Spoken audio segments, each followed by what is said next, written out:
Drone Therapy, Season 3, Episode 22.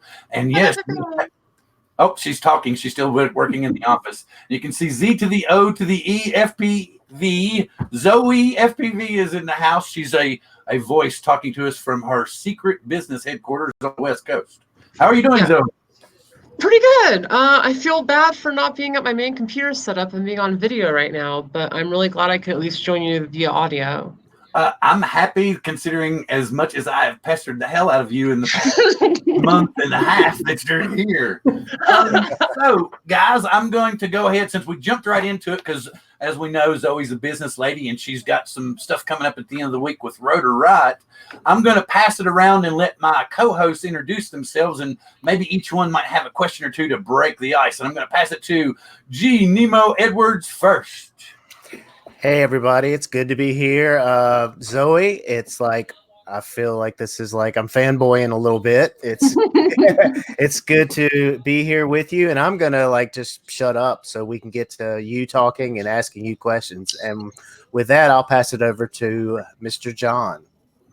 Thanks, Nemo. Yeah, I'm gonna do the same. It's good to be back. Yeah, I just really want to just jump right into this. So I'm gonna go ahead and pass it to Ethan now. We want to make the best use of the time we got.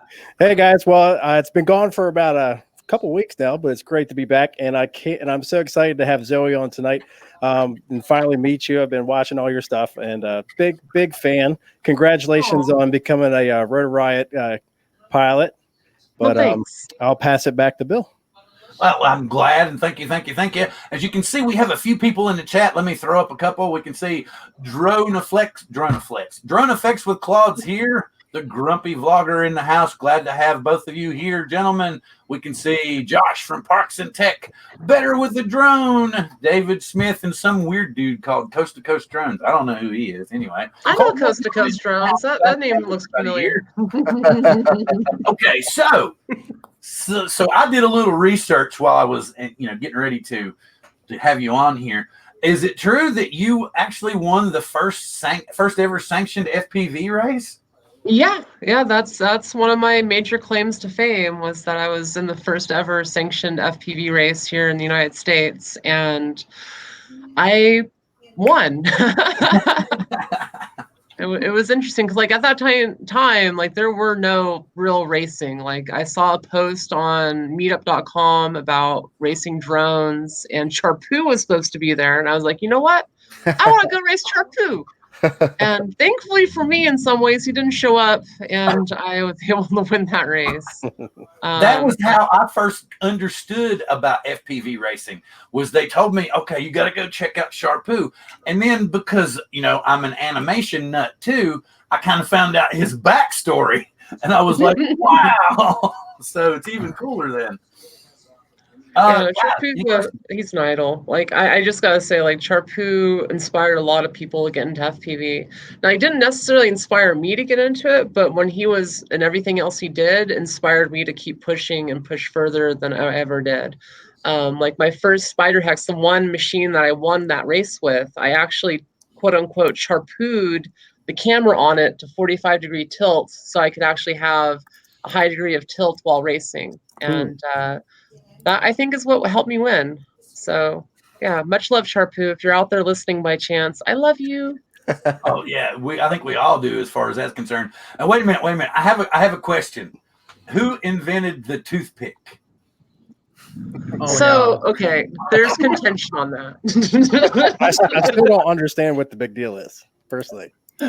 So, like, the toothpick stuff, I mean, the name, I think, got popularized by Kebab. But he was far from the first one to really make a toothpick drone. Okay, I hear Nemo going off now. What? Come on, Gary. I didn't say anything. I saw a year before the toothpick. There was a Zappy 120, which is about the same size and class as the toothpick. And even before then, DZ from Newbie Drone, he has the Limitless frame that was out before the toothpick. Little micro 2-inch class drones that are essentially toothpicks have been around for quite a while, but they gain popularity because you really can't hurt anybody with them, and they're so fun to fly, and you can fly them in places you can never fly a 5-inch. Right. Let's see Virgin FPV. Zoe, glad to hear. I like the little, we can pop this stuff up. Dude, I love Virjan. Like, for those that don't know who Virjan is, go check him out. He has the most long-range chase batteries under his belt. Like, he flies, at this point in time, I think he's flown over 1,000 chase missions, like chasing people off cliffs, space jumpers, paragliders. Oh, wow. He has more experience than anybody I know doing that. That chase is specifically what he does. Like, he's done over 40 chases in a single day, and he's been racking them up. He won a GoPro award not long ago. I think it was like $25,000 for one of his shots where he flies through the canopy of a paraglider. Oh wow! Oh wow, man! That's pretty cool stuff. Very impressive. Super cool. And something else I had been reading about, you actually have your Part 107 license? Yeah, I am a Part 107 pilot, for better and worse. Well, we contemplate it, we talk about it, we barter about it back and forth continually, because we're still up in the air as to what's going to happen with that particular part of the field, with the commercial industry kind of muscling their way in. So well, that's the biggest thing. Like, so since I got my Part 107, there were differentiation and rules for hobbyists and for commercial pilots. And since the FAA has created a new set of rules and regs, essentially, they basically lump hobbyists with commercial flyers. Like, it's the same set of rules, the same set of limitations, and everyone has to interact with the LAANC system. And now they're going to make hobbyists actually take a test to qualify to fly hobby drones, which is, I have mixed feelings for. But yeah. So how do you think that's going to apply to people that fly FPV? Because we're kind of like the, I mean, Zoe, John knows, we're kind of like the, I don't know. The dark side. You want to use that? Yeah, the dark side, the rebels of the hobby. Yeah. So how do you think that's going to go over in the FPV community? There's going to be, okay. I don't think most pilots will end up, actually doing it initially.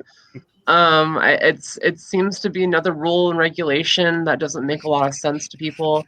I mean, again, I keep going back to the safety factor of drones. There's been 0 deaths in the years that millions of these things have been flying around the National Airspace System. And that's safer than pretty much any other hobby / activity I can possibly think of. Right. So to add more rules and regulations onto something that doesn't necessarily need it is a bit scary. But realistically, the thing is that the FAA is trying to modernize the air system. They're trying to make it something that will be available to commercial and hobby interest 100 years from now, when we have thousands upon millions of these drones flying on a regular basis in our airspace system. For example, USPS just got approval to fly drones commercially, company-wide, meaning not just a single pilot has the ability to do it, but the entire company can now fleet their own drones to use them for whatever they want. And right now they're going to be using them as like a back-end delivery system from universities to university, and possibly even from post office to post office. So it's a thing, like, we have to realize as hobbyists, and I hate doing it because I was so on the FAA mindset for the longest time, and I still am in a lot of ways, because they're over encroaching on our rights as pilots. But when you start looking at it from the point of view of having an airspace system where we can all collaboratively be a part of it, and the commercial drones will know where the hobby drones are, and never two shall they meet. Yeah. I think that's really important, and that's the biggest thing that hobbyists don't realize, is they're trying to make it available for everybody. And the new land system, there's actually areas and times where you can get approval above 400 feet. You can get approval to do things that you couldn't necessarily do beforehand without that system. I know personally, I'm pushing for sub 250 gram drones to be excluded from some of the rules and regulations and airspace restrictions, as well as adding a new classification of airspace for under 100 feet.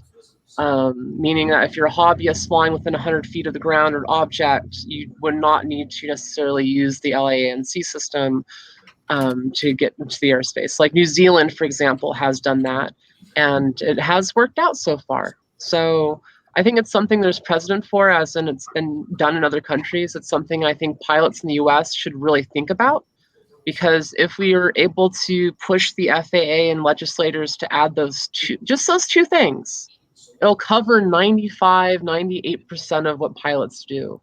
And then all of a sudden we have the ability to have, drones flying above 100 feet in controlled airspace, have the hobbyists sub 100 feet flying the way we always have. And you have the micro drones that are in the backyards next to airports that have, zero chance of major issue flying around, and people can continue flying them without having to take a test, register the drone, get insurance, and all these other things that should not be applying to toys. Right. Agree wholeheartedly. Yeah, 100%. I mean, I also personally think these commercial drones that are going to be like delivering packages and whatnot, they're going to be pretty big. So I think they should be above 400 feet personally. I think the majority of them will be. It's going to be like the last few 100 feet to the destination where they'll probably descend down a bit. Right. And I think because largely if they're at 100 feet flying around, people are going to notice them, and people aren't going to be too happy. I mean, a lot of people don't realize, and this is like a known thing, that predators and global hawks are flying out of the US all the time, and nobody notices because they're flying at a high altitude. Right. So it's the kind of thing, if it's out of sight, out of mind, people won't mind it. So I think there's room for it's going to have to happen. Like other countries are working to add drone deliveries to their national airspace systems. And I wouldn't want to be the one that has the US left out because we're not willing to, modernize our own system. It's just a messy process, because in the whole thing, hobbyists are getting caught up in it, and it makes it more difficult for us to fly. And by and large, it makes the market smaller because less people will be inclined to become a drone pilot because of all the rules and regulations they have to deal with. Right. And it's interesting that you bring that up, because one of my concerns is that at the end of the day, companies, I feel that companies like Amazon, UPS, all of them, they don't really care what happens to the hobbyists. And it's not even something that I feel that they care about. So one of the quotes from one of my friends in the FPV Freedom Coalition, Dave Mancina, he essentially says, on the best days, because he's a part of a couple committees, on the best days, they regard hobbyists as a nuisance. And on the worst days, they just rather not have us in their airspace. It's something that they have to. Yeah, it's something they have to think about. It's something that they don't want to think about because there's really no commercial interest involved. And the majority of the people that are on these committees are commercial interests. Like they're literally pushing their vision and their idea of what they want to use the airspace system for. And realistically, we have the FPV Freedom Coalition and the AMA as our two sole proprietors of, holding a shield up to all these people. And when you have only two voices in a room of 10 or 20, it's easy to get drowned out and for our interest to not really get pushed very far. Right. And it's really sad because hobbyists make up right now over 20 times the commercial sector as far as the amount of drones flying in the airspace at any given point in time. So we should have a bigger voice in that, but we really don't right now. No, nor do we have the money. All right. That's the problem. Really serious, guys. Let's keep it rolling here. I want to get back on some more lighthearted stuff here. I want to ask you. I want to ask you what it was like to meet drone girl Sally French. Oh, pretty good. I love Sally. So she was one of the original drone girls. She was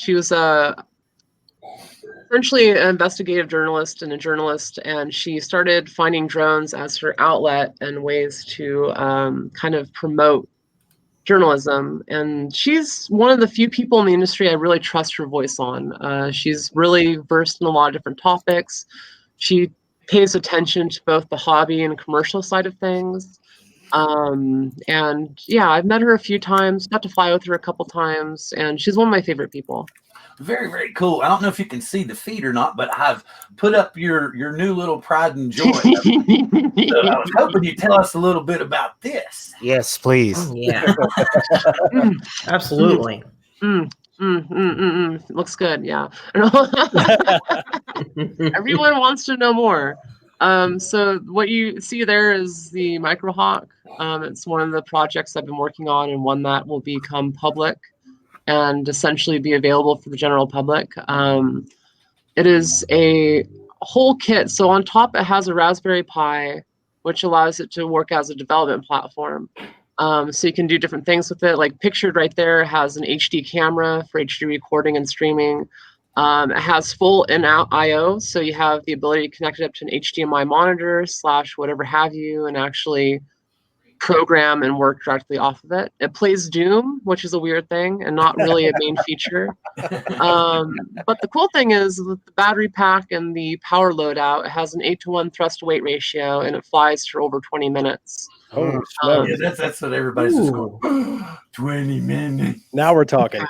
And that's the biggest thing. And so like Outcast Drone Works, we've been starting to manufacture our own flight packs. Right on. You got a t-shirt. That's so cool. I got it last Wednesday, actually. Right on. It's funny, like for the first few weeks of having the website up, the t-shirt stuff didn't work correctly. I'm glad it's working now. Yeah, so the website and everything else Outcast Drone Works, it's kind of funny, and we're trying to do a few different things with the company, and we're starting off slow, and the biggest thing is to do manufacturing in the US and to make US-based drones. The interesting thing with the Microhawk platform is we're going to be releasing the frame kit in 2 different versions. One is going to be a consumer-grade version, and another one is mil-spec. So using US-made carbon fiber here in San Diego, and then cutting it here in San Diego. So it's going to be definitely a way more expensive version of the other one, but it's going to have carbon fiber quality that you've never seen elsewhere in the market. When they talk about the space grade carbon fiber, no, it's all about this hand laid stuff. So yeah, hand laid carbon fiber, like most of the Chinese carbon fiber you see tends to be individual sheets that they make, and then they place those sheets together to make the thickness of carbon fiber they want, which works pretty good. But then you have issues with delamination, where the arms will delaminate, you'll have little stress fractures, and essentially it comes from the fact that you have a little bit of a barrier layer of adhesive between the layers, and that's your weak spot. With traditionally and properly made carbon fiber sheets, you have layup. So you lay down a piece of fabric, and then you hit it with resin, lay down another piece of fabric, and then you brush it down with resin, lay down another piece of fabric, and you brush it down with resin. And this creates a really interesting pattern in the carbon fiber that looks a little bit more wavy, non-uniform, and ultimately it leads to a stronger structure because nothing's uniform and it's all one solidified piece. So it transfers the energy through the frame a lot differently. There's less breakages, and it's really nice. Like you feel it and you just know it's of a different quality. And that's really, targeting a different kind of market. You're looking not just to target the hobby market, but start going into the commercial end of things. Right. There's a lot of interesting applications for a drone that small that can fly that long and has a development platform on board. And that's the kind of thing is I'm not looking directly to make, I'm still going to make stuff for the FPV market, but my goals are much larger than just the FPV market. Very cool.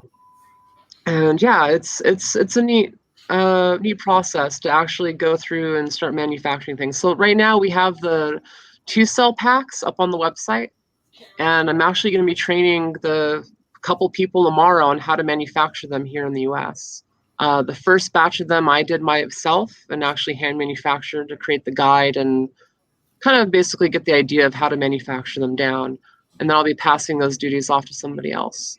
And it's really neat. And then funny enough, I have a project in every size class of drone. So like the Microhawk is my 2-inch, scout setup. It's, really neat. The fact it can fly for 20 minutes. But then I'm also working with Newbie Drone on a 3D whoop. I still love me my 3D, and I still love my hobby. Like 3D for me is my passion, and that will never change. So, and then I have my unicorn, which is a 5-inch. And then right now I'm also working on 2 new platforms. Once the Microhawk is fully released, I'll be releasing essentially big X-class sized machines. Be able to do things the Microhawk could never do because it's small. And I'm working on right now a hexacopter design and a quadcopter design. It should be pretty beastly. Like, I can't wait to unveil the design and show people what I've been dreaming up and working on, besides just the Microhawk and unicorn. And for me, that's cool, because within this last year, if I can get the X-Class designs done and manufactured, I'll have essentially been working on one size drone in every category of flying, from, you know, tiny little whoops to X-Class size machinery. That's kind of been my dream. I want to be able to have a platform that I love to use in every size. And I think other people will also love to use them as well. The X-Class stuff, I'm actually looking to get back into racing. And so I'm hoping to actually race my platforms going forward. It should be pretty fun. Enoch calls it the Terror Hawk. Okay, I have a question. Well, and I wanted to shift gears again real quick. What did you want to? Did you want to ask something, Nemo? Somebody want to ask? Let's go. take the question out of the way. Yeah, go for it. Ask a question. Yeah. Oh, I wanted to ask about 3D flying. So, do you have any general tips for somebody who's looking to really get into that? Like, and kind of define it. Yeah. So simulator practice. Okay. A lot of people don't know that Liftoff has 3D mode built into it. I know. I didn't know that. Yeah, and it's really easy to use. You literally just push the A button on your keyboard a couple times, and it'll throw you into 3D mode. Yep. And then you push the down arrow for your camera tilt, so you can go like 0 tilt. And the biggest thing with Liftoff is you need to increase the field of view from like 120 to whatever the max is, because it's fairly narrow compared to most of the 3D setups that I fly. So yeah, that's probably the biggest thing. And then once you master that and lift off, then the world is your oyster. The biggest thing from then is having a top mount battery with a BL Heli 32 or KISS ESC setup, and a really torquey stator. You know, you want a motor that has a tall stator that allows you to have more torque and essentially start and stop the propeller faster. So like 2207s are what I've been using right now. I had a 2010 motor on the market for a while that I still love for 3D. I just can't get anymore.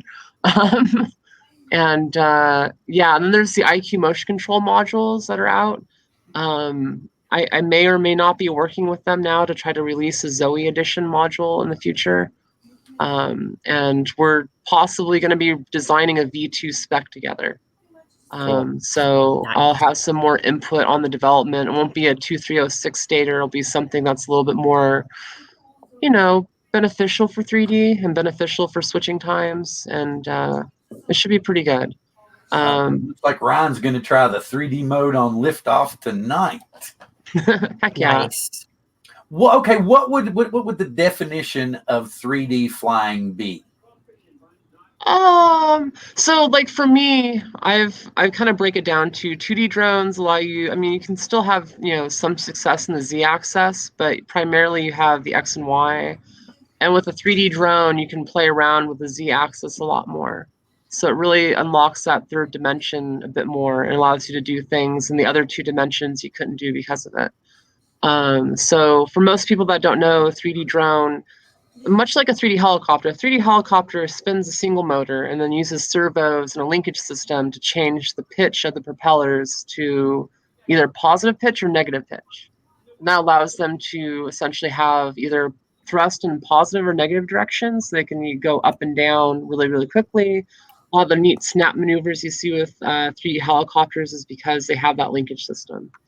With fixed pitch drones, and this is different, is that you actually have to start and stop the motor completely. So if you're doing positive thrust, you then want to go into negative thrust, you actually have to stop the motor from whatever value you're at and then start the motor up again to go the direction you want to go. Oh. So there's a little bit more delay than a 3D helicopter. But with stuff like the, oh geez, what's it called? With the IQ motion control modules, they have 0 delay between positive and negative. I was curious, do your motors wear out faster doing 3D work? I mean, there's a risk of burning out the coils. You tend to put a lot more amperage through the motor for a given point in time. And I've definitely had issues with burning out coils, pushing it really hard, like doing a TikTok where you're going back and forth, back and forth, back and forth really quickly. That destroys your battery. That destroys the motors. It's not happy to do that for any length of time. Like if I want to destroy a battery, all I have to do is TikTok for 30 seconds and the battery will be destroyed. Oh, wow. Wow. Yeah. Because like for the transition power, my typical 5-inch setup will peak to 200 amp bursts. And so it really uses the full amperage capability of the ESCs to do what I do. And Wow. that's, if you're running 200 amps continuously, it's not even like full throttle. If you're going full throttle, generally, at least the motor has to maintain the same spin rate. But as you're changing that spin rate, you're actually dumping power into the motor to essentially stop the clogging. And it takes a lot of power. It eats through your battery, and it's going to destroy your motors if you're not careful with what motors you use. Right. Nemo, did you have something you wanted to ask? So the way I understand it, and when I flew it in liftoff, it's like the throttle, like from the lowest point to midpoint, that is your positive, correct? Mm-hmm. And then when you go above midpoint, that is your negative. No, it's reversed. So Okay. above midpoint is positive, below midpoint is negative. Right. It goes to push you down. Mm-hmm. And that's the only difference between a regular quad and FPV is that one axis. That's the Z axis. Yep. That's pretty much that.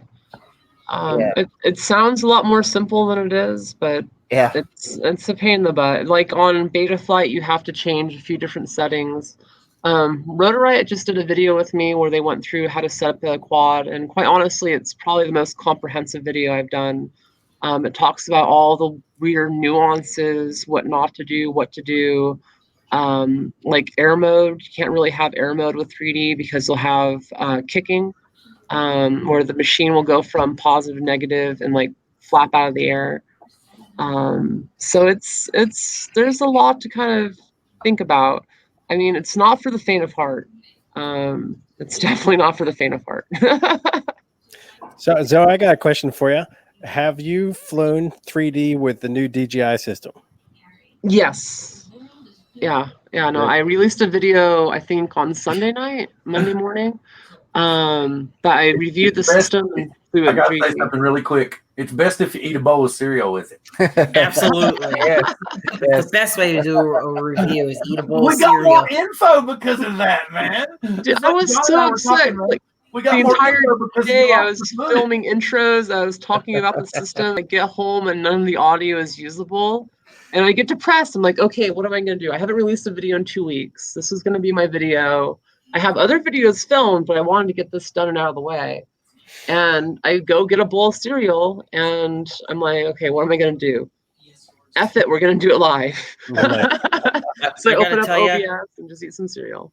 So I gotta tell you, I watched that video today, and I thought it came out great. It was just awesome, so man. Off the cuff. There was no hype beast to it or nothing. It just, I thought it came out great. That's the best way to do a review. You have a bowl of cereal and just talk to the camera. Positive points and negative points, like you were talking about the recording issues and the freezing issues and all that stuff, but you were still obviously enamored with it. Yeah, so it's kind of funny, like reading the comments on that video, people were globbing on to either the positive or the negative things that I was saying. Like people would pick out one reason and be like, oh, well, all I needed to hear was that it had, registration, or all I needed to hear was like, did not be into it. But no one was really focusing, or at least a lot of the comments were focusing on the fact that I still love the system. Like all those things are just little, tidbits that don't really matter in the grand scheme of things. Or something that they'll work out in the future. They're just so minute that it's nowhere near what the overall abilities are.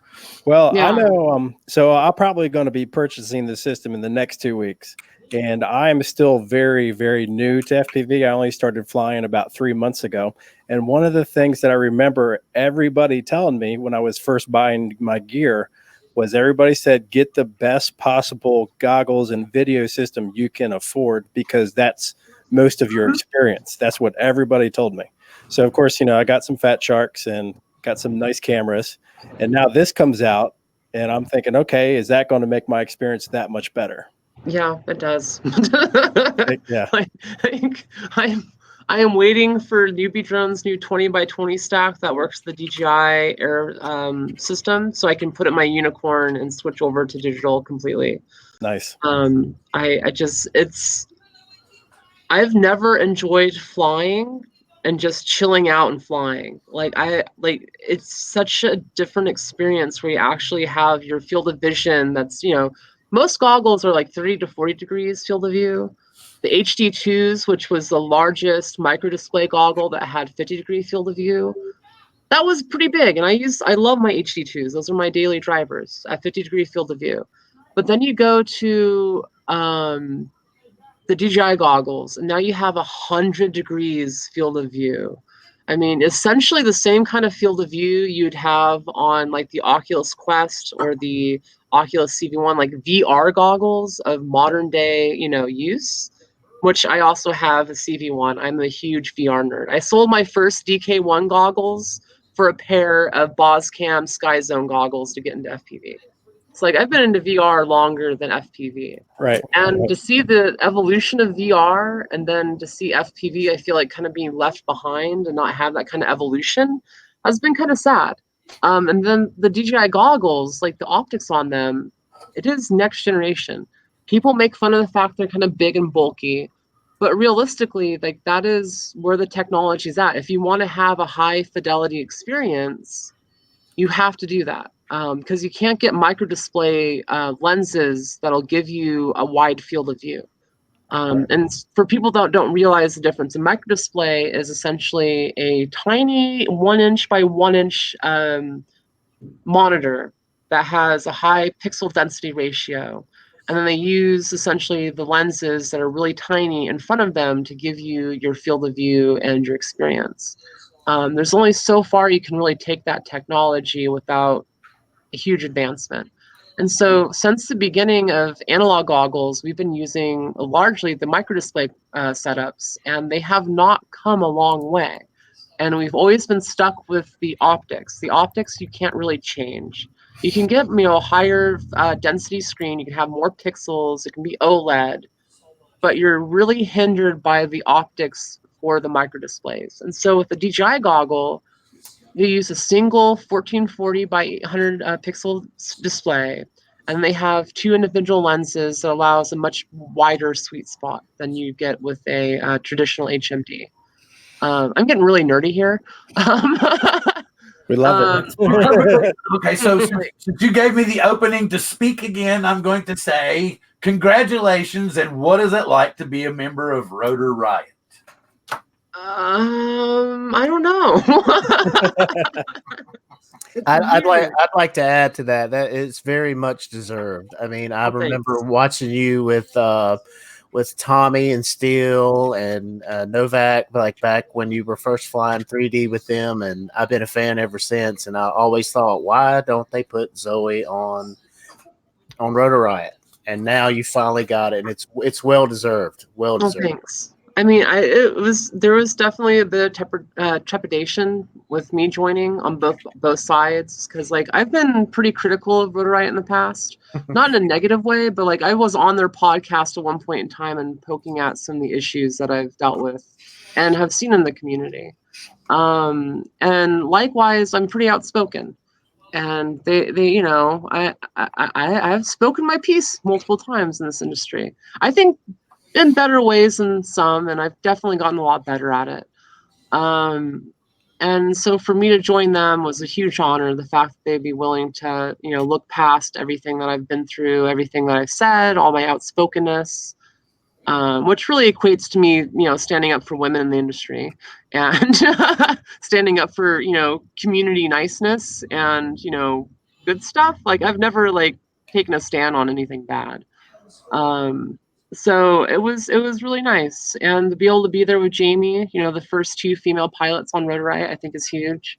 I know for me personally, I've always been of the mind, because I like years ago, I've done, I don't know, probably like 40 different interviews, maybe more. And one of the biggest questions I get asked is, how do we get more women in FPV? Or why is there not more women flying?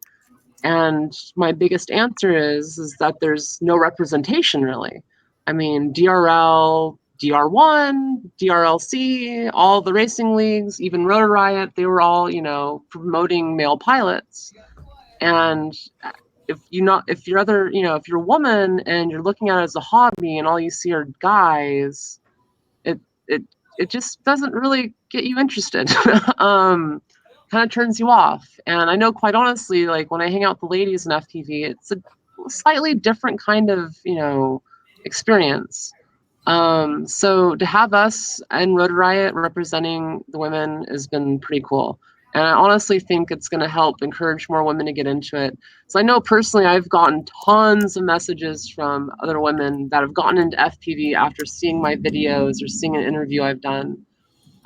So to have more representation at the top is pretty awesome. And for Rotor Riot to allow me to be on there is really cool. Like those first episodes with Tommy, Oh My God, Steele Davis, and Chad Nowak, like that was about 3 years to the day that they announced I joined the team. So, and I was one of the lucky pilots. I got to fly with the original crew.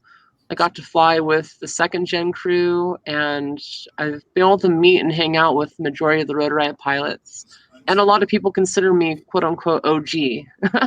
So yeah, it's nice to bring a bit of OG status to it. I'd agree with that. 100%. Arguably the best female pilot on the planet. That's what my boss keeps saying. Okay, and something I have talked to you about this before, about how not only are you a phenomenal pilot, but you're very inspirational, because some people may not know the backstory, and if it's something that you're uncomfortable with, please just stop me at any given moment. But at one time, you used to be really into motorcycles and stuff, right? Mm-hmm. And, so what happened to kind of jump you from motorcycles into drones? Well, yeah, so I'd say about, it's been a while, but yeah, I used to be essentially a member of a motorcycle co-op in Santa Cruz, California, and riding motorcycles was my life. Like it was something that gave me, I don't know, like peace in my life. It was almost like a therapy. And then working on motorcycles on the weekend was amazing, because up until that point, I was a computer nerd, and I didn't really understand the pleasure of working on something more mechanical with my hands. So I'd always been a more intellectual person. I loved pushing pixels, editing in Adobe Photoshop, even writing code, all those years ago. And for me, motorcycles was my escape. And then I hit a bunch of medical complications. My body was literally torn apart by a careless surgeon, and I've had to be put back together like Humpty Dumpty. And I took a great fall, but not on the motorcycle, thankfully. And I couldn't sit upright. I couldn't ride my motorcycle, and I still can't ride. Even though I've tried getting back on the bike, it just didn't work out. For me, it was, I don't know, a huge loss. Like I was stuck in bed. I had to basically drop out of college because I couldn't go to classes. I mean, I was literally stuck in bed for 23 hours a day. And it was rough. Like I could not sit upright for over 2 years. And that was a real huge downer. And then I started, a friend was like, Zoe, you're depressed. You need to find a hobby. And I was depressed, and I went to a hobby shop, and I found, initially, it was kind of funny. The first thing I bought at the hobby shop, and I haven't told this story completely, was a model of Starbucks Viper from Battlestar Galactica. Oh, yeah. And I loved building it. I painted it. Like I did everything up to weathering it. And I just love that series, both the new and the old. And I was like, okay, Starbuck. Okay, she's badass. I like that. But I was really bummed because it didn't fly. It was just a model. It didn't do anything. It just looked cool. So I went back to the hobby shop, and that's when I saw, their drone stuff. And I saw a little Proto X. It was like $50, super overpriced at the place. I bought it, and I just started flying it. And it was like I couldn't charge the batteries fast enough for it. And with that one, you had an internal battery, so you get to fly it once, and you have to plug it in and wait, and then fly it again, then plug it in and wait, and fly it again. And then you order like 50 of the damn thing. After breaking that thing and flying it for about a week and a half, I got the bug, and I started to actually hover it and be able to, do circles with it, basic maneuvers. And I want something bigger and more progressive. And that's why I found Horizon Hobbies Nano QX. And the Nano QX has acro mode, it has stabilize mode, it has, if you learn how to fly that, and for years, people would say, get the Nano QX. You can learn how to fly a 5-inch or anything else, really. And so I got that. I started flying around for a week, and I wanted something more. Because at this point, I started having an addiction to drones. Like, it became my focus almost completely. We all know that one. Yeah. It turned into a thing. And then so I went back to the hobby shop, and I essentially bought and returned a Nano 180 QX. Or it was the big brother to the Nano QX. It was 180 millimeters in diameter. And it was a brushed setup, and it was $200. And I got it home, and I realized, what the heck is this? This is essentially like the same thing, just bigger and 4 times the price. This is stupid. So I returned it, and then I started looking online. I found Flight Test. I found RC model reviews. And I saw Alex from Flight Test flying a Spider Hex, a 290 Spider Hex from Blackout. I fell in love with that thing. I was like, oh, wow, FPV, what is this thing? And at the time, I also had, I've been a huge VR nerd, and I had pledged for the Oculus DK1 kit, which is the development kit back in the day. And I sold my development kit to buy goggles. I placed an order on Hobby King for a bunch of stuff. It took me like 2 or 3 months just to save up enough money to buy everything I needed. I bought a pair of Boscam, I think 920 goggles.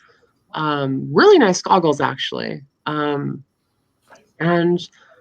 I just started building my own setup. I basically Bruce from RC Model Reviews is my RC daddy. Like, that dude taught me so much about all the different things I needed to know, from soldering to RC Link, even videos on how to fly. And then Flight Test had videos on how to fly drones at the time. They were very popular. And so between Flight Test and RC Model Reviews, I started fingering through my first build and figuring it out. But I had problems. Like, I got it all together, got all the motors spinning the right way. Like, everything looked good. RC Link was good. Like, all these things that take so much time to do. I figured it out. And then I went to go fly it for the first time, and just line of sight, and the machine would fall out of the air. Like, it would get up a few inches, everything would be good, it'd be flying, and then just fall out of the air. And it was desync. And I didn't know at the time, but I bought 20 amp ESCs, which sound modern and okay now, but back then people were using like 12 amp ESCs on 5-inch setups. And the 20 amp ESCs I bought were actually programmed for much slower spinning motors. And so they had a hard time keeping up with the higher KV and the smaller motor I was using. And I didn't know any of that. I was just, I didn't even know what desync was. I'm just like, the motor skips, it falls out of air. What do? Right. So I was really thankful to meet David Klein. He's the proprietor of Motor Geeks up in Canada.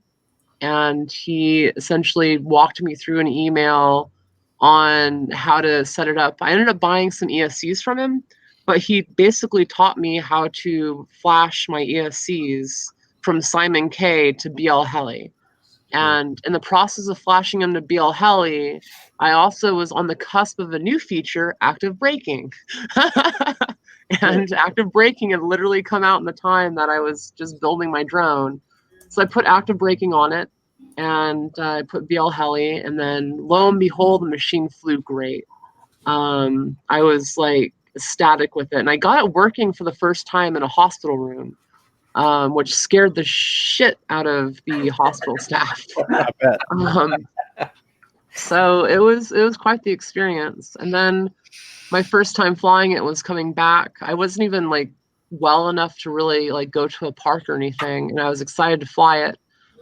So I was flying it off of a balcony over a parking lot, and as the machine takes off from the balcony, I'm standing up, mind you. It's the first time flying FPV, I'm standing up, and I start falling backwards because the drone's going forwards, so my brain doesn't know what the hell's going on. So I fall backwards, the drone starts falling into the oblivion, and thankfully I disarmed, it hit the ground, a broken arm. And I spent 2 weeks repairing it, and I had my first real taste of FPV, and I was like, okay, I can do this. I can figure this out. I'm gonna do this. And yeah, I eventually got to the point where I could have a helper essentially put my drone down, and then I would lean up against a tree at the park and fly a couple batteries. And I would go out there with my cane. I literally had a cane at the time. And it was a pain in my butt, but it got me out of the house and it got me doing, a bit of physical therapy in a weird way. And for me, it gave me purpose, because going to the park to just walk around, that's stupid. I'm sorry. I'm not the kind of person just to go do something like that. Like, there's got to be a purpose to whatever it is I'm doing. I'm either playing a game to win, I'm either flying to experience the world around me, or there just has to be purpose to what it is I'm doing. And for me, going to the park to fly was a great purpose. So yeah, I remember my first major crash. I was finally getting competent. It was probably like about a month or so of flying.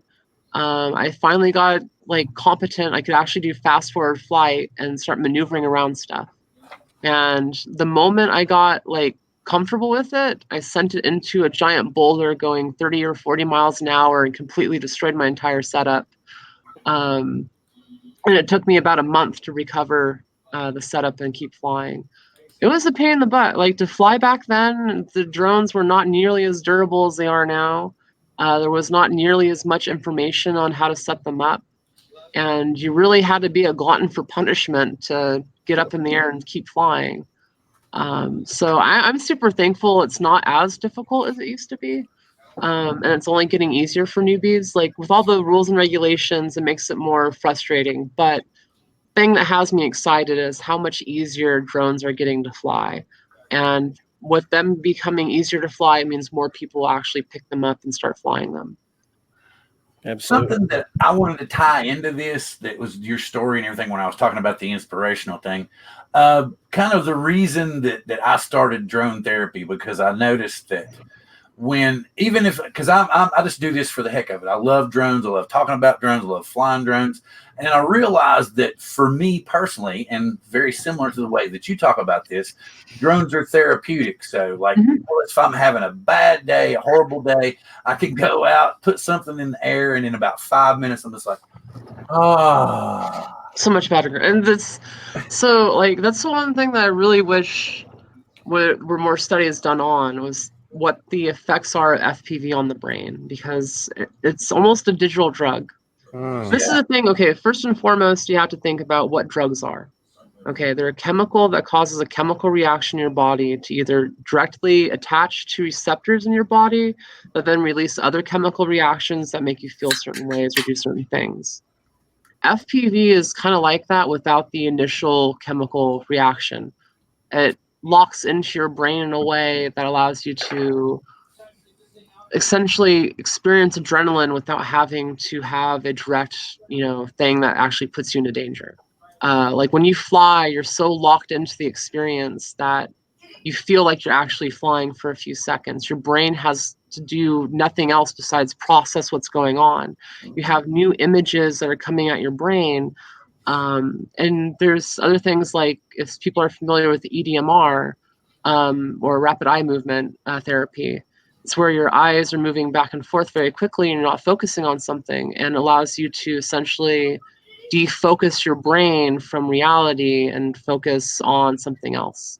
I was not a big believer in that. There's been tons of studies done on it to kind of show its benefits. And when you're flying FPV, your eyes are kind of looking around the screen, you're doing micro movements, and it kind of forces you into thinking about exactly what you're looking at. And there's another study done, and I wish I could pull up this information and links, but it shows essentially that, you know, pain is a signal in your body, right? Like it's especially chronic pain. It's causing this signal-like effect that you constantly have. It's constantly there. And when you don't have other signals coming in that are as strong as the pain then becomes all-consuming. And you start focusing on the pain almost exclusively. But with FPV, you're literally strapping like a continuous video feed signal onto your eyes that you have to focus on. You have the rapid eye movement that helps. And then you're essentially experiencing something incredible, which is flying. So your brain has this elevated sense of adrenaline. It has a sense of endorphins. And for the moment that you're flying, all those endorphins are helping combat the pain on a physical level. But then your mind is now distracted on a, you know, metaphysical level. Like now you're focusing, instead of on the pain, you're focusing on FPV. And so for a lot of people, that's enough to really break, even for a few minutes, break the cycle of being in a lot of pain. And then the benefit is after you take the goggles off, you have all the heightened adrenaline and other chemicals firing off in your brain, which, you know, adrenaline is shown to reduce your pain sensation. Like the more adrenaline you have, the less pain you're going to be in. It's one of those things that actually like primes your body to be in pain and to work through it. So it's a natural way of, you know, getting at these chemicals that are always there in the brain without having to take other chemicals to activate the other chemicals. So it's a neat hack. And this is why I wish there were more studies done on it, because it affects people almost universally in the same way. And it's a very profound effect. It's just difficult to study. You'd have to have a functional fMRI, which also means you probably can't have a traditional transmitter in the room of the patient that's undergoing it. So you'd have to create a whole plastic / weird, it would have to be an interesting setup to actually put a transmitter in a room with the fMRI. And that's just to see what, you know, areas of the brains light up. Then you have to go through blood tests to see, you know, was adrenaline released? What kind of chemical changes happened before and after? And those are things I think can be done. It's just a matter of funding and the right research students that want to take it on to the next level. I'll volunteer. No other sport can deliver this point of view. I think that was a quote of something that you'd said in an interview that I liked, and I wrote it down. That's true. I mean, that's the fun thing with FPV is like, one of the reasons why I feel like it is the sport of the future is that as an athlete, you don't have to destroy your body to be a part of it. Zoe for FAA department head. One day I will be the head of the FAA for all of 3 years before I retire and do something that doesn't make me want to bash my head against a wall. Like the FAA has especially in the last 10 years, they've gone through quite a few directors. And it seems to be a very revolving door position. And realistically, they don't get a lot done. Nope. It's pretty sad. Like I have other ideas for affecting change that I hope to bring into fruition some point in the near future. Yeah, you that's an understatement to say they don't really get a lot done. I work in aviation and deal with the FAA all the time, and you know, that field, it's just like, I mean, some of the stuff they do is just like, it's ridiculous. Yeah, it's pretty ridiculous. It's frustrating because it's a bureaucracy through and through. The next gen system, and especially the Lance changes and everything else, like next gen, for those that don't know, look it up. It's a really neat term. Essentially, it is the idea that the FAA has been pushing since the 90s. So for those that don't know, Paul Moeller, the inventor of the Sky Car, the first ever flying vehicle, essentially, he had issues with getting his invention accepted into the world. And well, someone asked Zoe where X Class is gone. We'll get to that next. The FAA didn't know how to classify his machine, and they weren't, willing to essentially add his giant flying car to the airspace system. And they also didn't know how to integrate it within landing ports and where you could actually fly these things and all the other good stuff. And essentially, they needed something called a highway in the sky. And that was an idea that Paul Mueller pushed forward to the FAA and worked with them for quite a few years to try to get implemented. And slowly and surely, NASA and the FAA worked together to create their highway in the sky and modernize the airspace system. Now, the stuff that's happened with Lance and everything else, that's the drone end of it. To try to create an ability for all these other human-carrying drones to be in the same airspace as regular drones and other aircraft. Because with the next-gen system, there is room for companies to start carrying human passengers from point A to point B within certain circumstances. So it's really a huge overreaching project that's taken many, many years and has only recently really been implemented. They want to have the complete next-gen system online by 2022, 2023. So there's still more changes that I'm sure they're going to make. And with that, I'm sure there's going to be more disruption that we'll have to deal with. I'm ready for a flying taxi, personally. Well, Dubai has it going on right now, I believe. Yeah, I want to take a trip thing, right? Because. So what makes an X-Class drone so expensive, Gary? Everything. I mean, I look at them and I'm like, oh man, I'd love to build one. Then I look at the motors, I'm like, oh my God. So, fun fact, the last season I was racing in, season 2, I took third place with the $600 Dysonian build. Wow. I'm listening. Yeah. So like I was working, especially right before I left, I was working on trying to get a build down that was about $500 to $600 for X Class. The frame, the Dysonian Vixen, is like $99 if you're willing to print out your own parts, and it's aircraft grade aluminum. And the motors are like $20 a piece if you can find the 4114s on Banggood. And the ESCs, if you're running the 4114s, you only need like a 60 amp ESC. So you could, in theory, use the 4-in-1 ESC from Hobby Wing for 60 amps or some of the other 4-in-1s.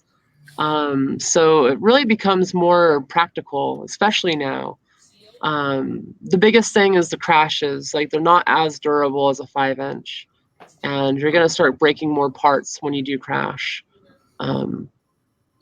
But yeah, no, X-Class does not need to be expensive. And for those wondering where X-Class is gone, I don't know how much I can say publicly. There was a lot of drama behind the scenes, and I've stayed pretty much tight-lipped on it because of any kind of weird pending lawsuits that may or may not happen. Not necessarily after me, but after those that caused the problems. There was some funny business to be had, and other people realized what happened a little bit too late. And now they're kind of recovering. Right now, Nate, keep forgetting his last name. Nate, the CEO of X-Class, was actually the person that took second place at the AMA race that I raced at, the first one. He's a really good guy. I love him to death. And then Reiner's heading up X-Class as well, Reiner von Weber of Team Von Drone. They're really good people, but right now it's really difficult because most/anything X-Class has done, another, I will not name them, organization has scheduled races over the events that X-Class has done, and they have gone after the contacts that X-Class had made. So it turned into a bit of a petty fight between another league and X-Class. And it's one of the reasons why I hate the racing industry. It's very petty. Everyone's fighting over a small market, and a few of the players in the game are willing to do underhanded things that may or may not be legal in the U.S. Interesting. So Howdy, Art. Glad to see ya. what was the name of that frame you were saying? Yeah, the Dysonian Vixen. How do you spell that? Dysoian. Dysonian. Like a Dyson Google sphere, will but figure it out. Yeah. You can type in Dysonian Vixen. It should show up. It'll say, "Did you mean?" and it'll be right there. Yeah. So, Zoe, I got a question for you. Do you think more digital FPV systems are going to be coming, and do you think that that'll bring more people into the hobby? So that's okay. So the people that generally get into the hobby don't have the money to drop on a high-end system like the DJI goggles. Like most people get box goggles when they start, or something that's relatively cheap. And that's the scariest part of it, is that digital is going to take a while to become much cheaper and to become on par with analog. And until digital becomes from a market standpoint, the same price scheme as analog, it's always going to be an exclusive premium product that will be there for the pilots that are willing to spend the money and already know what they're looking for in FPV. Right. So I don't know if it'll really bring new people in, unless they try the DJI system and fall in love with it the first time. I mean, I could totally see if I had a second pair of goggles walking up to a spectator and say, "Here, watch this," and them being blown away way more than if I hand them a pair of analog goggles and they see it. Right. Yeah, it'll be interesting. I know me personally. So I've asked my wife to come out with me a few times, and I have a spare set of Dominator V3s, and I let her put those on while I'm flying. And her first response is, "Oh, this is terrible. How can you even see what you're doing?" John, did you call him Harrington? And whenever she sees my GoPro footage, she's always like, "This was awesome," Yeah, and that's definitely a thing. I mean, analog video is stuck in the 80s. Right. It hasn't really gotten much better. The rapid fire module makes it a lot clearer, but still not nearly on scale of digital. Now, do you think any like a camera drone company could make a drone that could like blur the lines between an FPV drone and a camera drone? Oh yeah, no, I'm sure DJI has been working on it. Like, if they're not working on it, then I don't know what they're going to be doing. Because I mean, they have the digital system now, the FPV racing goggles. They've released in the past the Snail, which is a racing drone-like setup. So DJI, if anybody has the ability to do it, it's them. And quite honestly, they'll probably do it just because they've been making more and more differentiated products over the years. Right. Like DJI has a problem that a lot of people don't talk about. And that's the fact that they've monopolized the market for AP stuff. And they essentially GoPro the same problem as well. They monopolize the market for action cams. And so after a while, you can only grow so long before you capture your market. And after you've captured your market, then the next thing you can do is essentially release more and more products to get your existing market to keep buying your stuff. And so once you start hitting that point, it becomes a bit of a rocky world, because if you have too many products that don't sell well, aka GoPro, then you start doing horribly. Well, it's not only GoPro's only problem. They had a few problems. But DJI, all they've done essentially is start differentiating between their product line. So newer and different versions of the Mavic, smaller versions of the Mavic Air, the Spark, the Mavic, the Phantom. Like, they have a complete set of different line of drones for basically everything. And again, that's selling to their existing market. And once you start doing that, it becomes really hard to grow as a company. And it becomes more expensive because product development is expensive. Creating new lines of production to create new drones is expensive. And each time they do that, they're getting less and less return for as much effort as they're putting in for their market. Right. So yeah, no. And then of course you have the issue, like, so DJI, for example, they had the RoboMasters robot, the little like combat setup that they aimed for teens and young adults to start coding on. They released the FPV setup, which again, breaking into a slightly different market. So DJI is slowly but surely moving away from just aerial photography drones and trying to capture other markets while they do it. So it'll be interesting. I mean, they're a huge company, and I don't think anyone's going to be able to take them down. Okay, something since you brought up DJI and having control of the market, do you think they're going to release another drone this year? Or the other side of the coin where people are rumoring they're going to get out of consumer drones altogether? They'll never get out of consumer drones. That's stupid.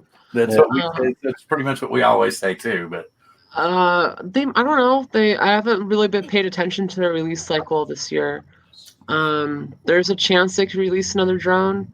I think it might be at least a year before they release a consumer FPV drone that has, a lot of the things we've been talking about. It's just, no, DJI has pretty much already done the release cycle this year. I don't think they're going to put anything else out in October.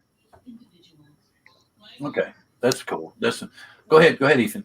No, well, if you look at DJI's track record, especially what they've been doing recently in the last year and a half, they wait for everybody else to come out with their stuff, and then they, just basically pull whatever they got ready to go off the shelf that can top everybody else. So that happened with GoPro. GoPro released the Karma, did a huge announcement for it, and then literally 2 weeks later we had the Mavic. Right. And then the Mavic was available before you could get the Karma, which totally destroyed GoPro. Right. So DJI has a very interesting history when it comes to product releases. Yeah, I can almost guarantee you they have like 2 other versions of this Mavic Mini that we probably saw, or they've got another version that's something that can compete with this Skydio drone. I think they're just sitting waiting to see what everybody else comes out with so they can crush everybody else like they usually do. Well, the biggest thing is you don't want to be first to market. Right. Like there's a historic thing that if you're first to market, you're first to lose. And the person that sees your failures will be able to avoid them and actually take something to market that beats you. Right. So it's interesting because DJI definitely has never been first to market. Yep. They, a lot of the times they'll, we've seen it. I think the past 2 or 3 drones that they released, they were delayed. They postponed their original announcement just probably because they got wind that another company was going to release something. It's that time, you all know. You all can know what's going on. I'll get my microphone muted. Oh, she got to it. Cool. My phone rings at the exact same time every week when we have this because we get phone calls.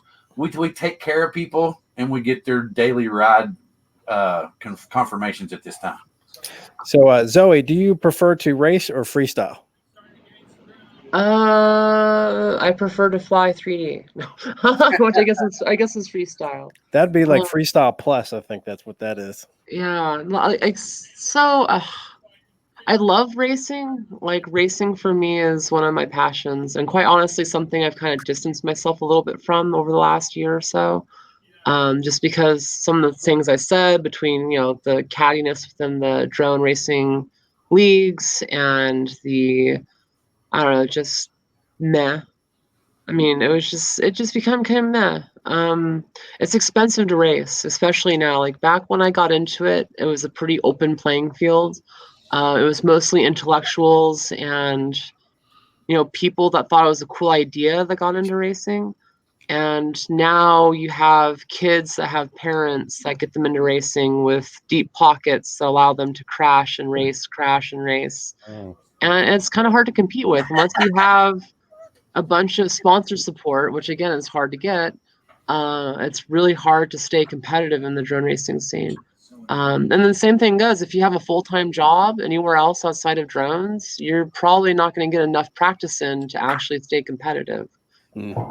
So again, it's difficult. As much as I love racing and I want to get back to racing, and I probably will on some level, it's just difficult to maintain, competency and be able to stay on the top.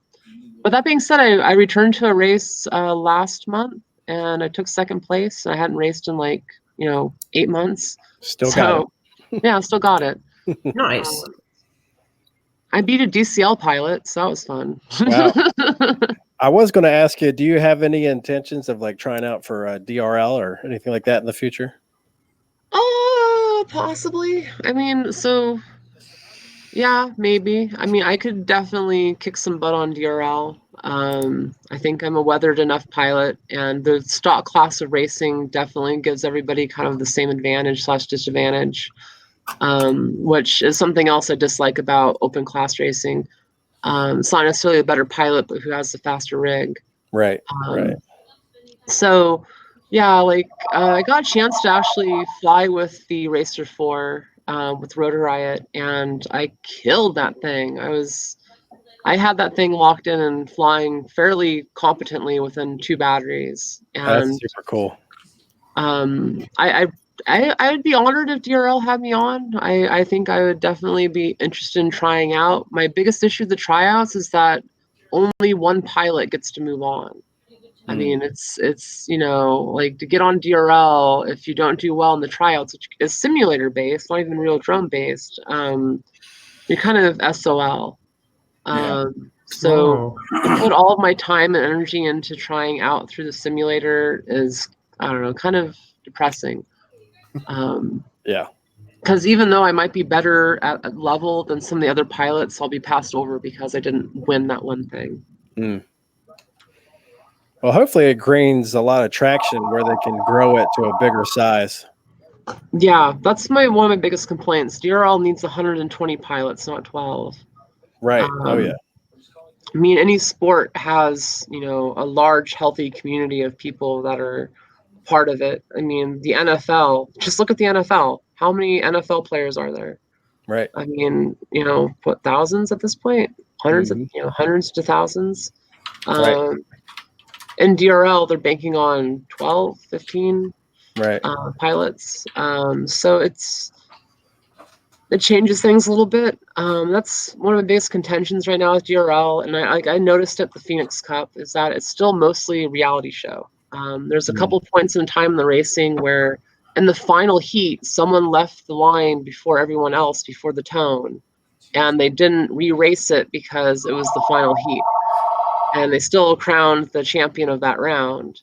So there's certain things that kind of make me feel a little bit uneasy about it. Not to mention some of the other rumors, but realistically, it's the best version of drone racing we have publicly right now. And that should be supported, and that's something to support. Yeah, it caught me off guard. I work in a hospital. I'm actually an MRI tech, so cool.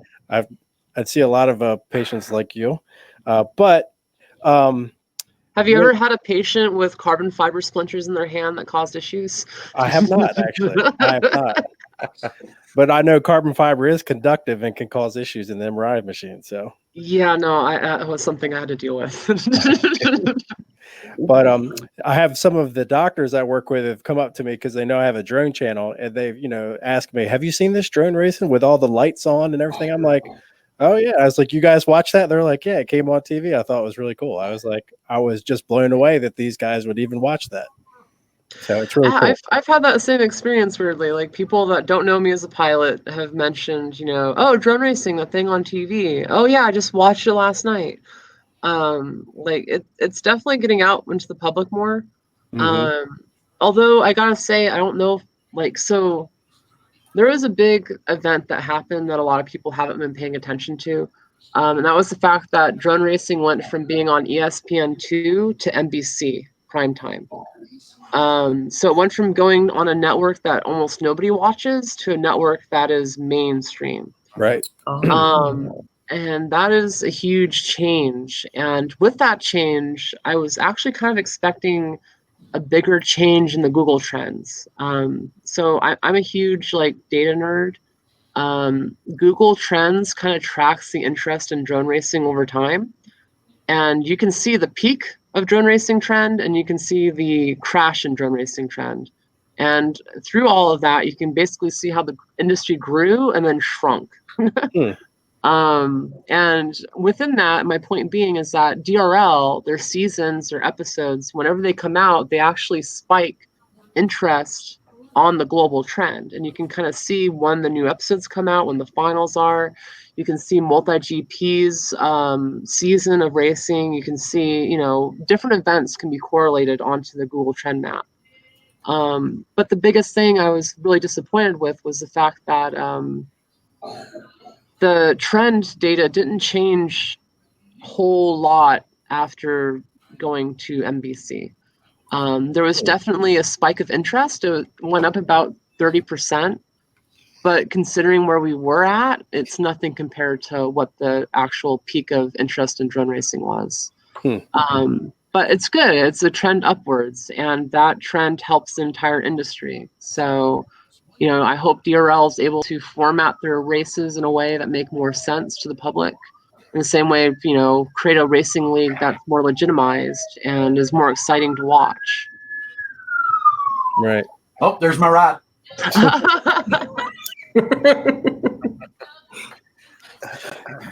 So, Zoe, do you have any travel plans? Come over to the East Coast and hang out with us anytime soon? I'm actually going to be doing my East Coast tour, mini tour, happening starting this Friday. So I'll be on the East Coast for 9 days. I'll be going over to Orlando to hang out with Rotor Riot, doing quads and coffee. And then I'll be heading up to Atlanta with my gal pal, Crystal. She's a newbie pilot and one of my coworkers. And we'll be going up to Hackers Halted over in Atlanta to a hacking convention, essentially, to probably show off our new little Microhawk. And hopefully fly with some pilots, because Atlanta is pretty awesome.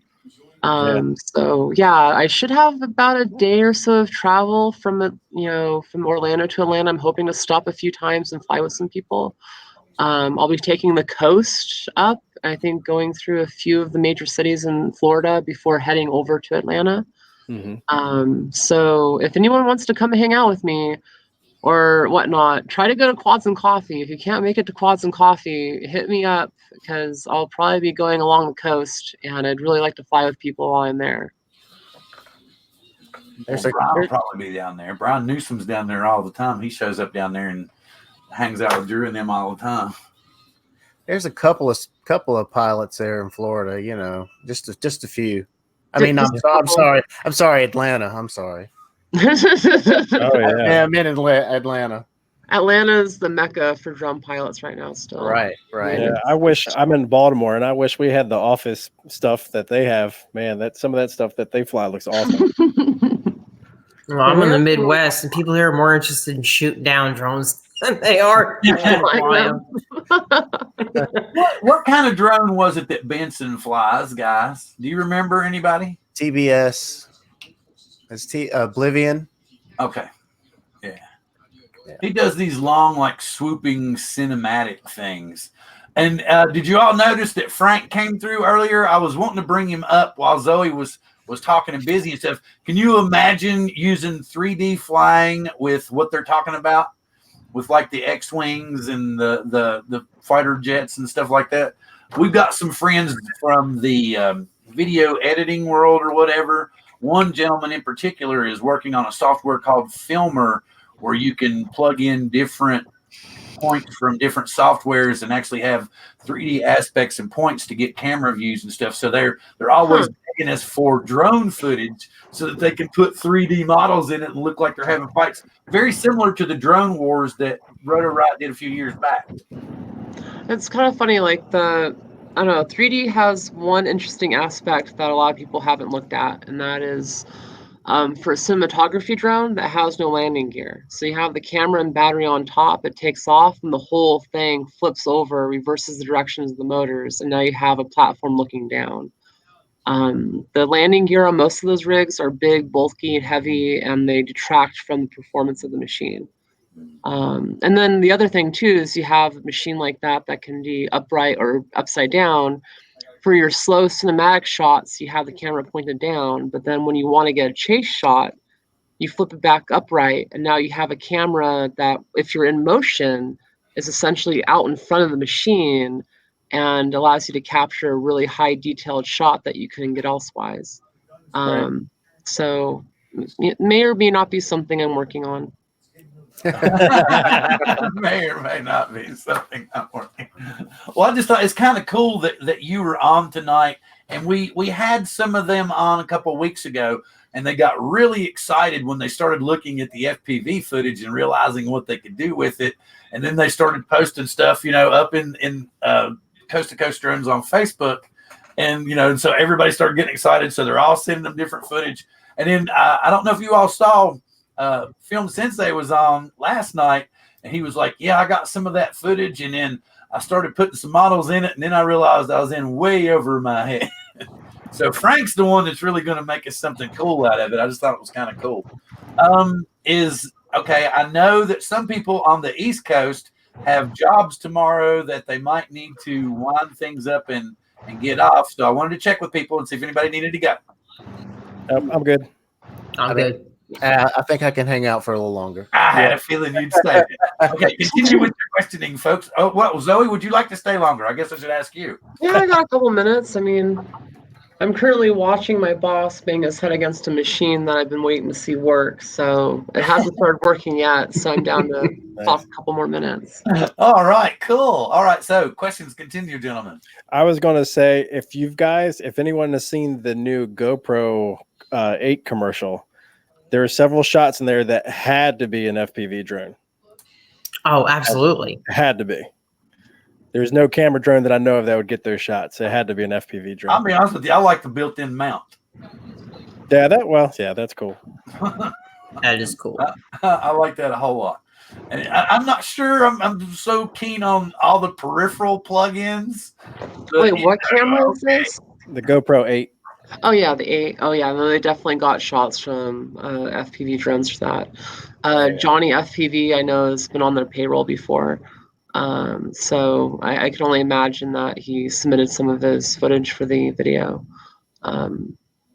If it's not his footage, I'd be surprised. Well, one of the hot air balloon scene was definitely in one of his videos a couple months ago. Yeah. The Hero 8 looks interesting. I mean, I'm waiting for the Hero 7s to stop being sold at Best Buy before I turn my Hero 7s in to get 8s. Right. Yeah, it's the Hypersmooth 2.0. Like, they haven't talked about it a lot, but it looks way smoother. Like, it looks like it's almost a Steadicam. Right. Which is really intriguing. The bigger sensor, and then they have, like, I don't know if it's an accessory or what, but a front-facing screen. Yeah, that's I can't remember what it's called. They have these different they call them mods or something like that, or accessory kits, or I'll have to look at it. But it's neat because, like, a front-facing screen makes it great for vlogging. Yes. Things that will make the camera more adaptable.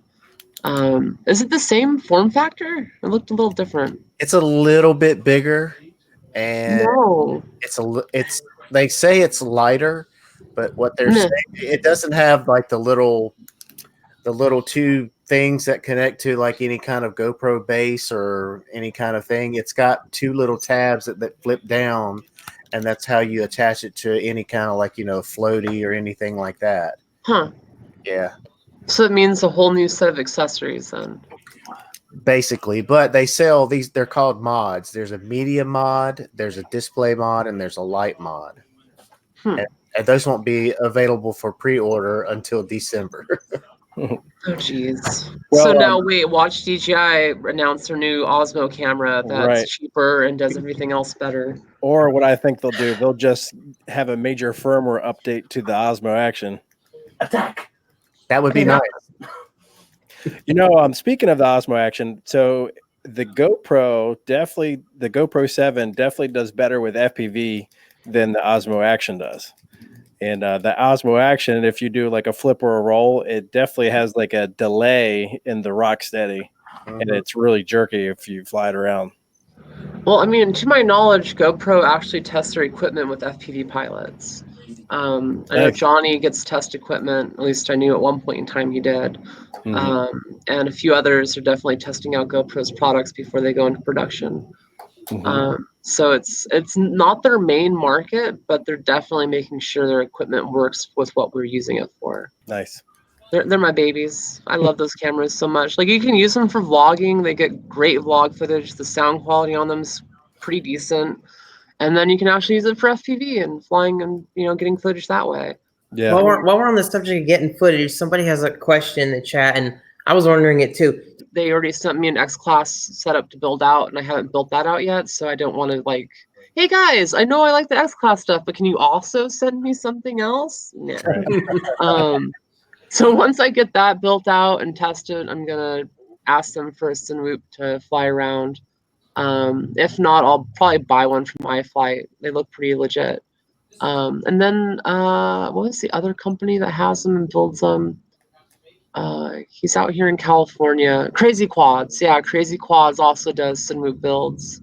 And they're a little bit higher end, I think. I think they fly a little bit better than the iFlight ones. And you can support someone in the US to actually build them. So yeah, Crazy Quads is pretty cool.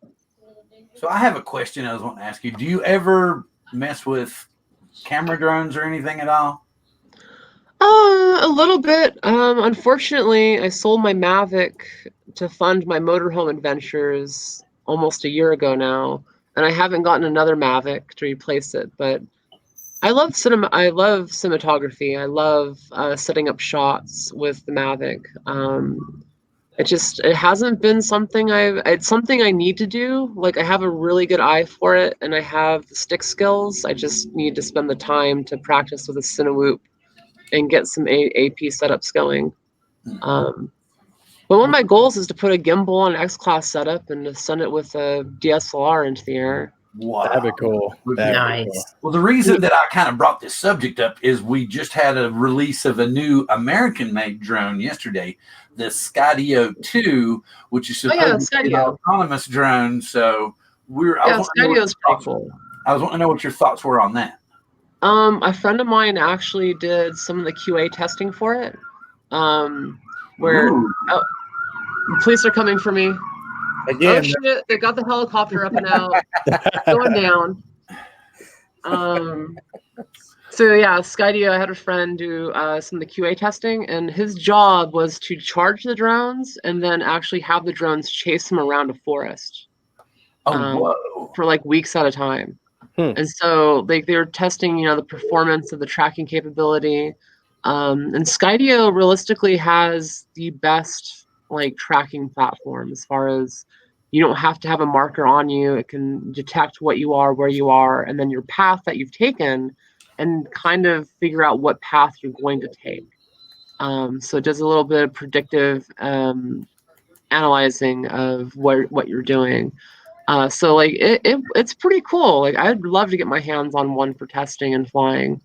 Well, see, the thing about it was everybody is trying to say, okay, Skydio is an unproven company. You know, their tech might flop. And now, since you actually have a friend that's actually done some of the testing, and I've not heard any negative tones in anything you're saying, so they didn't deliver any negative tones. So I'm beginning to think it might be a winner. It's definitely a winner. Like, all the testing of the units that I've seen, not just from my friend, but elsewise, like it works. Like, the Mavic has, you know, tracking and whatnot. I've used the tracking on the Mavic, and it nearly made my Mavic fly into a building. It lost tracking on me. I thought I was being tracked somewhere else, and it just kept flying on. So there's definitely room for improvement. But Skydio's technology, everything I've seen, it's worked rock solid. Like, you can't break the tracking on it. And considering it's the Skydio 2, the second platform, it's not their first one they brought to market. It's the second one they're commercializing. Well, that's what we were talking before we went live. Remember, we were like, how many people do we actually know that own, what is it, the Skydio R1 was the original? It's mostly commercial interests. Like, it wasn't really sold most to the public. It was mostly to commercial sides that wanted to use it for inspections and other things, because it has a completely, to my knowledge, the second one has a completely like a netting, not a netting, but like a mesh around the props. So like, you can't fly it into stuff directly. Oh, very good. I'm hoping I'm not wrong. I know this first one had like prop guards. Second one should also have prop guards. This one, it's really an odd looking little bird for sure. Yeah, Skydio. Let me pull it up. It's $100 to reserve one. Okay, so it doesn't have prop guards. Wow, they changed it drastically from the first one. And if you look at it, it's got a parrot controller. Wait, So what? Yeah, there's a parrot controller. The controller, if you look at it, it's exactly the parrot controller. So we were like, whoa, they're working with parrot, obviously. Makes sense. Which would be cool though, because parrot's just gotten in with the US. Wait a minute. No, the second one. Oh, okay. Jet was saying that the second one doesn't have prop guards. I had just been, since Zoe's been so, giving us so much information tonight, anybody that's why I've just been highlighting names and stuff. I haven't been calling everybody's name out like usual because, like I said, first off, I had Zoe talked into coming on and then I realized we were going to an Elton John concert and that didn't work. It took a couple more weeks for us to work it out and get her on. And like I said, I'm really hoping that we can have her on again sometimes, but on cam this next time around. But yeah, most definitely on camera next time. Yes. Okay, keep going, guys. It's up. Whenever y'all get tired, just let me know. Because we're both on the West Coast. It's early to us. I was going to ask about your. So, what does it take to design a frame? A napkin and a pen, and hopes and dreams. Hopes and dreams. So, like, I use Fusion 360. You can download it for free. There's definitely free trials and whatnot. I actually have a video on how to use Fusion 360 to design your own frame. Cool. Goes through like a step-by-step process, how to actually format everything for the program. And it's relatively simple. I mean, there's a lot of other things that are much harder to design than frames in Fusion 360. I mean, it's essentially a flat piece of carbon that you're cutting shape out of. So like the unicorn frame, and this is kind of a fun like journey in how I got into frame design. The unicorn frame was an idea I had in my head. Like I knew it would fit together. I knew visually like it was going to work. I just didn't know how to design it directly within a program that would be useful. Like I could use 3ds Max, but 3ds Max really isn't good for any kind of industrial design. So I didn't know where to start or where to go with it. And I talked to a couple different people, and the design itself was really kind of complex compared to a lot of drone designs. I mean, the arms are passing through carbon fiber at an angle. It's a stretched X while it's doing that. There's a lot of things that have to come together right for it to actually be structurally sound. And so it was kind of difficult for a few people to design. And eventually, after a year of trying and failing, I kind of gave up on it for a while. And then I sat down with my friend Stingray FPV, and same guy that taught me how to use Fusion 360 and I filmed the video with. He took my designs and brought them into Fusion, and that's how we got our DXF files that we then send to the CNCist to cut out. It's a pretty simple process. Like if you follow the video, we talk about Armaton Productions. Like you can design your frame and upload it to Armaton Productions, and they'll cut it out for you and send it to you, and then make it available for people to buy. It's a really neat process. Me personally, I went with my own CNCist. I wanted to kind of control the carbon fiber and like who was cutting it, and kind of have more of a hands-on experience with it. But through the process though, about a year in, about 3 revisions into the unicorn, I took over development of the frame and all the changes, and I started doing it myself. And then I designed the Microhawk frame completely on my own. Oh, see you later, Virjan. Signed like the frame all on my own, and started working on other pieces for it and other projects that haven't been talked about yet. And it's become a whole new skill. And again, like I had design experience in other programs beforehand, so that helps out immensely. Mm-hmm. But realistically, like you have to think about 3 things when you're designing a drone frame: motor placement, the flight controller placement, and how those relate to each other. Right. Like It's pretty simple. Like you can basically design a bot 5 frame in an hour if you really wanted to. They're very simplistic design. Now, when you start getting into more complex designs where you have side parts and 3D printed parts, it definitely takes a little bit longer. But realistically, Fusion 360, a few months with that, and you can get, I don't know, up to speed enough to actually design your own frames. Cool. And for me, that was a huge thing. Like, if I would to go to a manufacturer to have them design and make the frame, I might get maybe a 5% cut. Mm, And now that I do it myself, I essentially get the lion's share. right. Which, as a pilot, for me, it makes it way more appealing to have a frame on the market, because instead of getting $5 a frame, I'm getting $30 a frame, which, you know, is, and it's not little, it's not a lot, but it's definitely something that makes it worthwhile for me to continue doing. Right. So it's weird, like independent of Outcast Droneworks and before Outcast Droneworks, I kind of made and released my own frame and did that completely independently as a pilot. And then everything that I'm doing through Outcast Droneworks is essentially a group effort. It's not just me behind it. You know, there's people that work with Hess Systems that are also working with Outcast Droneworks. And like I'm training up employees on how to actually manufacture the batteries. There's going to be things like that. And so like all those designs, while I designed, I do not directly own. You know, I'm getting paid to actually design this stuff. So it's a bit of a different thing. But it's really neat because the people behind Outcast Droneworks, you know, my boss has been really great with letting me sell the unicorn through Outcast and kind of still letting my legacy live on through that. And supporting that project independently as well. I mean, he did the Hess Systems giveaway, which literally paid for my first batch of frames, and then I gave away 6 of them. So you know, it's a huge deal to have people like that supporting what I'm doing, because it allows me to do more of what I'd love to do and affect more change on the world. Okay, yeah. I need to jump in real quick here. I got to run downstairs to do like a birthday thing with some people. So y'all want to keep going? That's cool. I'll be back in about 5 or 10. I think I need to take a stand here and say, hey guys, I need to leave. It's been an hour and 40 minutes. Oh my god. Yeah. I've asked a few times trying to get you, which is perfectly great with me, and I'm so happy that you came on. Glad that we got everything worked out. Like I said, next time we'll get you on cam with us and we can catch up with some more stuff.